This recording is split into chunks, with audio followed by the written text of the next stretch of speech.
हम लोग को आज पढ़ना है अभिव्यु की प्रारंभिक संक्रिया, अभिव्यु रूपांतरण पढ़ना है। तो किसी भी मैट्रिक्स का अभिव्यु रूपांतरण हम लोग कैसे करते हैं इस पर विचार करेंगे और इसे बहुत अच्छे से आप लोग सुनेंगे। जैसे देखिए, अभिव्यु रूपांतरण की जो संक्रिया है वो तीन आपको प्रकार है, तीन ही टाइप से यूज करेंगे अभिव्यु के रूपांतरण करने के लिए। सबसे पहले पहला नंबर,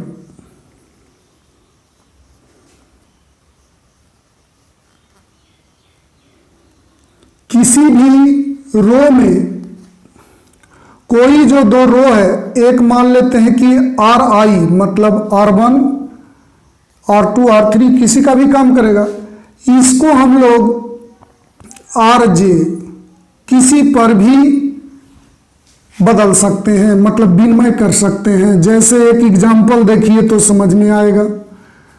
1 2 3 4 1 5 3 2 1। अब आपको करना है 1 3 मतलब R1 को चेंज करके R3 पर लाना है और R3 को चेंज करके R1 पर लाना है। तो ये R1 हुआ, ये R2 हुआ, ये R3 हुआ। तो R1 को R3 पर कर दीजिए और R3 को R1 पर कीजिए, तो देखिए क्या होता है।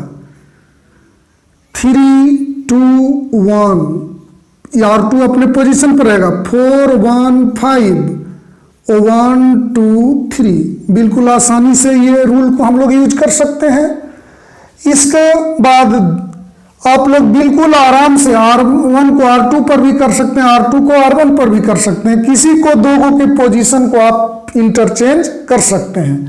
दूसरा नंबर देखें, किसी भी रो में अशून्य अंक से गुणा कर सकते हैं।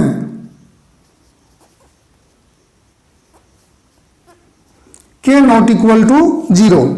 जैसे देखिए, आपके पास मान लीजिए यही एक मैट्रिक्स है और आपको कह दे कि करना क्या है, आपको इच्छा कर रहा है कि R2 R2 में आपको 3 से मल्टीप्लाई करना है। तो कुछ नहीं कीजिए, R1 को लिखिए 1 2 3 और R2 में 3 से मल्टीप्लाई कर दीजिए। 12 3 15, 3 से सबने मल्टीप्लाई कर दिए और इसको उतार दीजिए 3 2 1। तो R2 का मतलब R2 नहीं समझे आप R1 में भी कर सकते हैं, R3 में भी कर सकते हैं। ये दूसरा हुआ। तीसरा नंबर बात,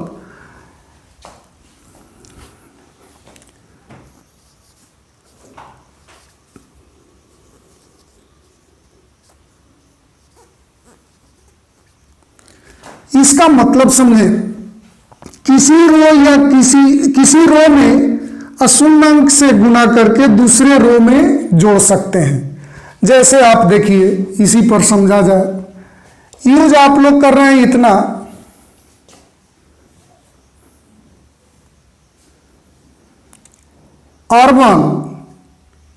R1 प्लस 3R3, चलिए 2R3 कर दीजिए।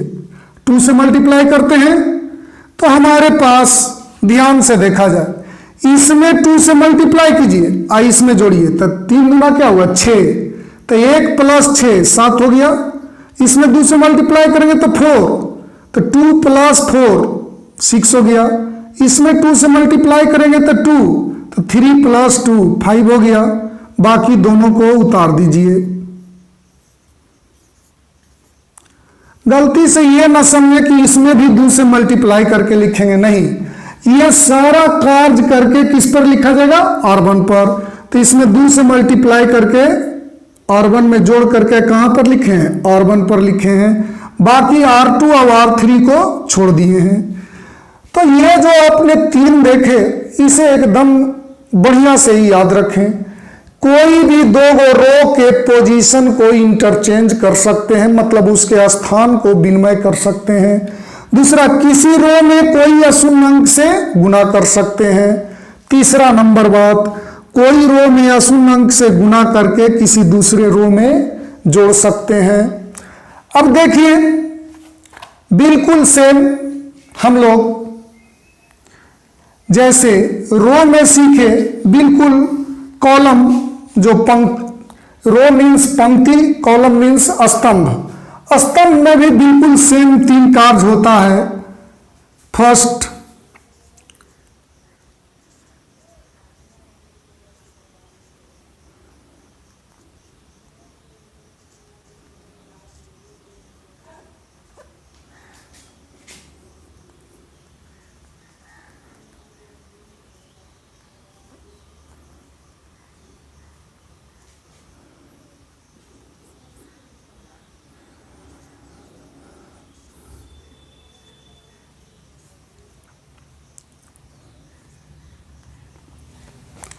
बिल्कुल 3 काम वैसे ही कोई भी 2 कॉलम को आप इंटरचेंज कर सकते हैं।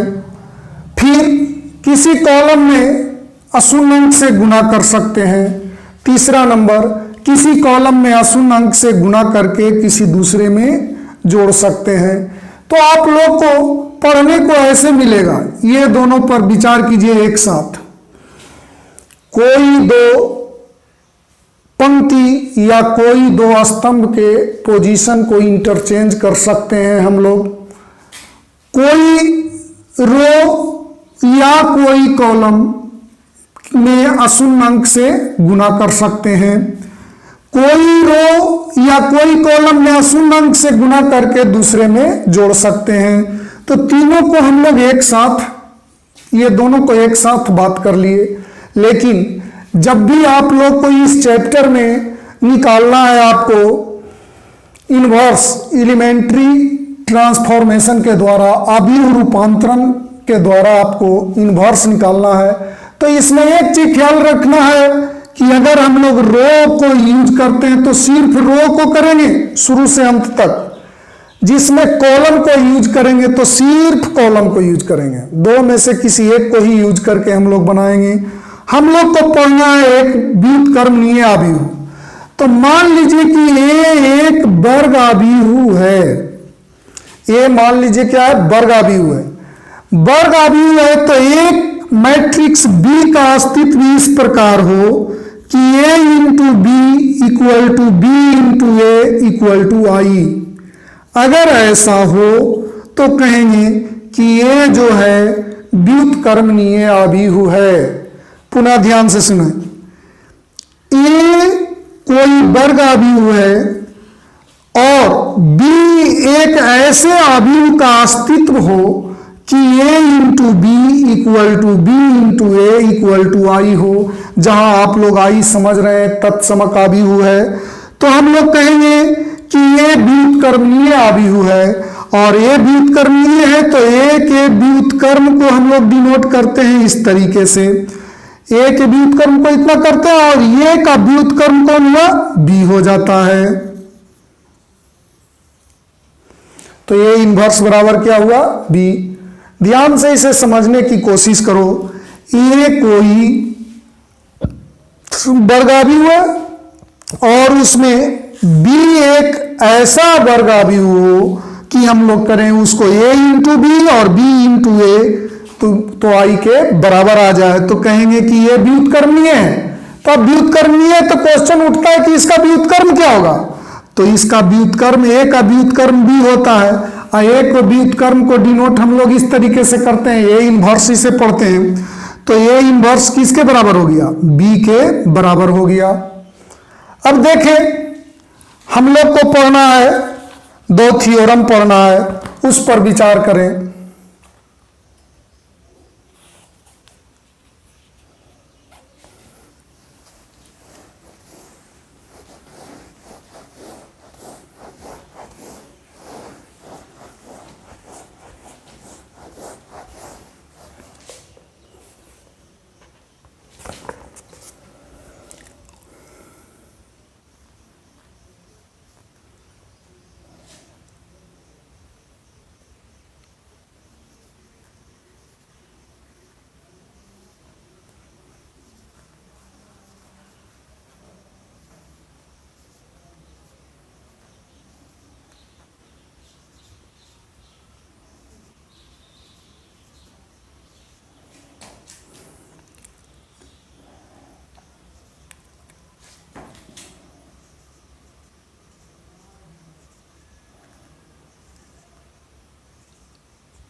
देखिए, यदि किसी वर्ग आव्यूह के व्युत्क्रम का अस्तित्व हो तो वह अद्वितीय होता है।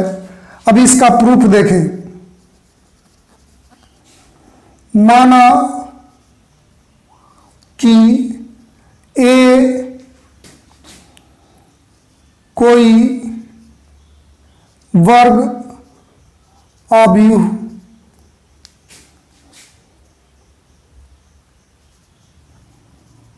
है, ए कोई वर्ग आव्यूह है, यदि अद्वितीय मीन्स एक होता है, एक कोई उसका दूसरा व्युत्क्रमणीय नहीं होना चाहिए। मतलब कि अगर एक व्युत्क्रमणीय आव्यूह है तो उसका सिर्फ एक और केवल एक ही व्युत्क्रम होगा, इन्वर्स होगा, दूसरा इन्वर्स नहीं होगा।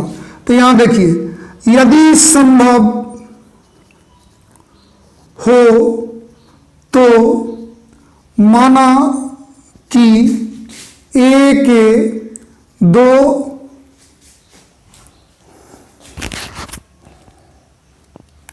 व्युत्क्रम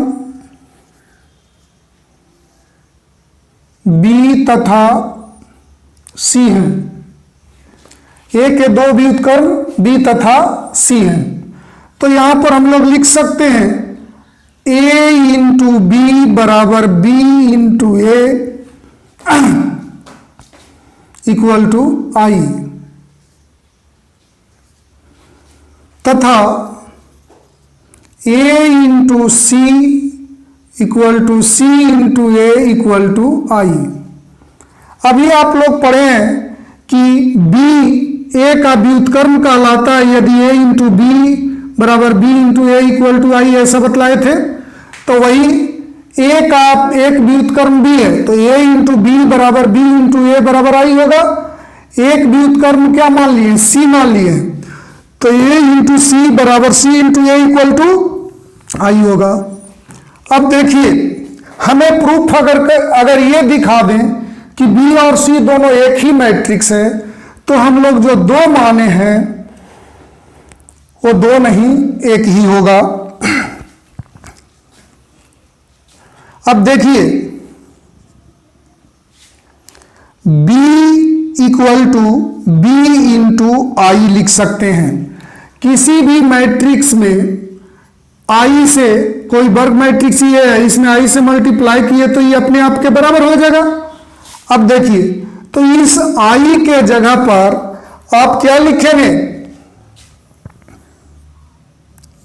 आई के जगह पर ए सी लिख सकते हैं।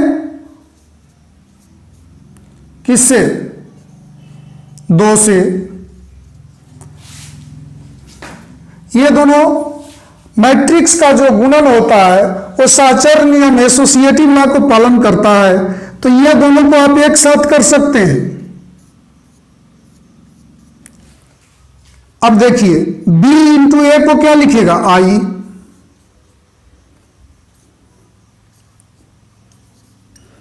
और आप लोग एक चीज जानते हैं, आई से सी में मल्टीप्लाई करेंगे तो सी के बराबर होगा, तब b इक्वल टू सी आ गया। यानी ये दोनों दो नहीं है, एक ही है। तो प्रूफ हो गया कि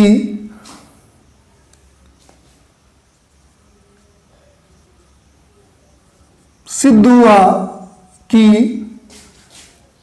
किसी वर्ग आव्यूह के व्युत्क्रम का अस्तित्व हो तो वह अद्वितीय होता है। ऐसा प्रूफ हो गया, यही साबित करना था। अभी इसके बाद एक प्रूफ करना है, अगला ध्यान दीजिए।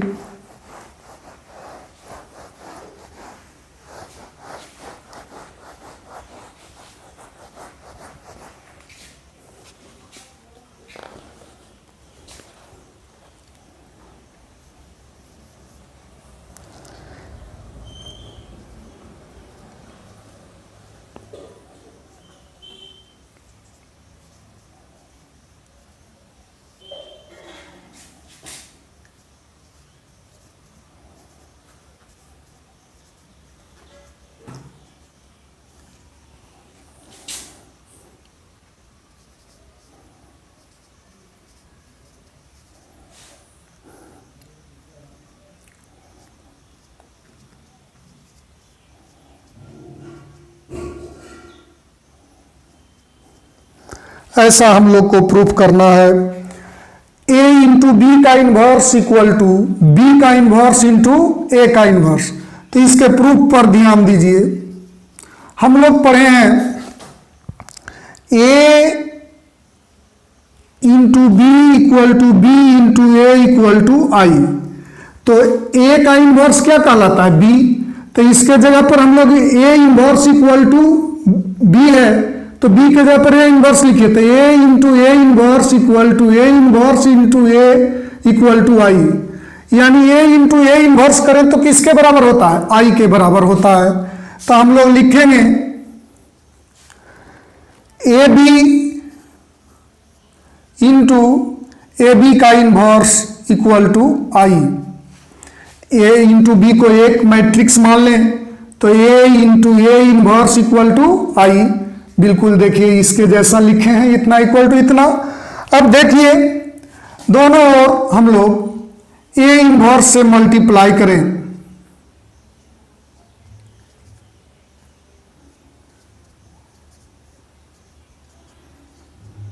एक चीज ध्यान रखना ये जरूरी चाहिए बाबू कि अगर आगे से इसको ए इन्वर्स से मल्टीप्लाई किए हैं तो इसके भी आगे ही लिखेंगे। अगर ये यहां इन्वर्स से मल्टीप्लाई करते तो इधर आई के बाद इधर ए इन्वर्स लिखना चाहिए, क्योंकि ये क्रम विनिमय नियम का पालन नहीं करता है। अगर उल्टा आप लोग लिख दीजिएगा तो वो अच्छी बात नहीं होगा। अब देखिए अभी आप लोग को थोड़ा देर पहले बतलाए थे कि ये एसोसिएटिव लॉ को पालन करता है, सहचर नियम को पालन करता है। तो ये दोनों को एक जगह हम लोग करेंगे, A inverse into A into B. A B का इनवर्स किसी भी मैट्रिक्स में आई से मल्टीप्लाई करते हैं तो वो अपने आप का बराबर हो जाता है। अब देखिए तो A inverse into A equal to क्या होता है? आई। तो यहां क्या लिखेंगे? आई।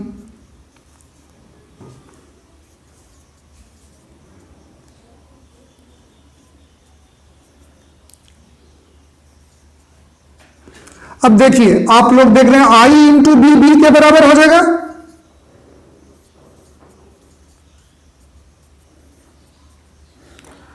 अब देखिए दोनों ओर हम लोग फिर मल्टीप्लाई करें बी इनवर्स से।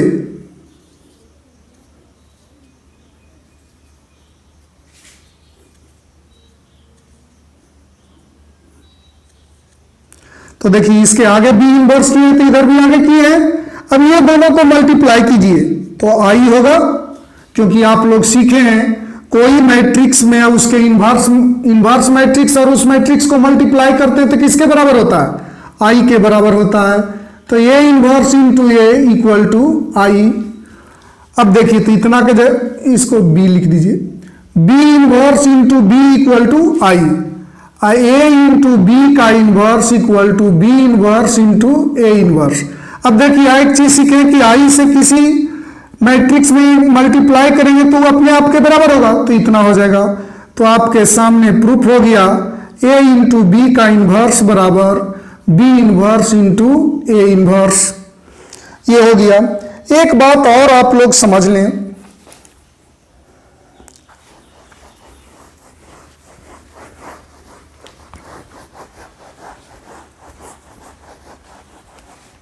एक नंबर का इंपॉर्टेंट बात, ए के इनवर्स का इनवर्स ए के बराबर होता है। ध्यान दीजिए। तो आप लोग को एक चीज बतलाए थे कि ए व्युत्क्रमणीय अवयव कहलाता है यदि एक मैट्रिक्स बी का अस्तित्व इस प्रकार हो कि ए इंटू बी बराबर बी इंटू ए बराबर आई। तो आप लोग यहां पर लिखते हो ए के इनवर्स बराबर बी। अब ध्यान से देखो, इसे हम लोग ऐसे भी लिख सकते हैं, इसको पहले इसको बाद में। तो B A equal to A B equal to I. तो यहां पर देखिए बी के स्थान पर क्या है? ए है। तो बी का इनवर्स क्या हो गया? ए। तो अब देखिए बी के जगह पर लिखेंगे ए इनवर्स, तो इतना के जगह पर ए इनवर्स लिखिए। तो ए इनवर्स इस जगह इनवर्स लिख दिए तो ए के बराबर आया। यानी 1 नंबर की बात ये भी याद रखें कि ए के इन्वर्स का इन्वर्स ए के बराबर होता है। इस प्रकार आप लोग को इस एक्सरसाइज का जितने थ्योरम और डिफिनेशन था वो समाप्त हुआ। अगले क्लास में आप लोग को एक्सरसाइज का प्रॉब्लम बतलाया जाएगा।